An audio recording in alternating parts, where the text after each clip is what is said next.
হে ভারত মাতার বীর সন্তান, দেশ মাতৃকার পায়ের শিকল ছিঁড়তে তুমি সমস্ত বাধা উপেক্ষা করে ঝাঁপিয়ে পড়েছিলে। মা শৃঙ্খল মুক্ত হয়েছেন, কিন্তু তোমাকে দিতে হয়েছিল আত্মবলিদান। হয়তোবা তোমারই দেশের কিছু স্বার্থান্বেষী মানুষের রাজনীতির শিকার হয়েছিলে তুমি।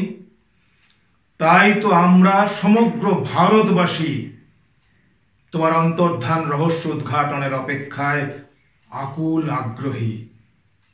আজ তোমার 126তম জন্মতিথিতে দিকে দিকে মেকি অনুষ্ঠানের আড়ম্বর। কোথাও পাড়ায় মাইকে বাজছে চলি কে পিছে কেয়া হ্যায়, যা বারবার মনে খোঁচা দেয় নিশ্চয়ই কোনো রহস্য আছে। আমরা চাই তা উদ্ঘাটিত হোক। ওই বজ্রনিনাদ কণ্ঠ আমরা আর শুনতে পাবো না, আমরা আর শুনতে পাবো না। আমি সুভাষ বলছি, তোমরা আমাকে রক্ত দাও, আমি তোমাদের স্বাধীনতা দেব। কিন্তু আমরা চাই, সমস্ত ভারতবাসী চায়, নেতাজি সুবিচার পান।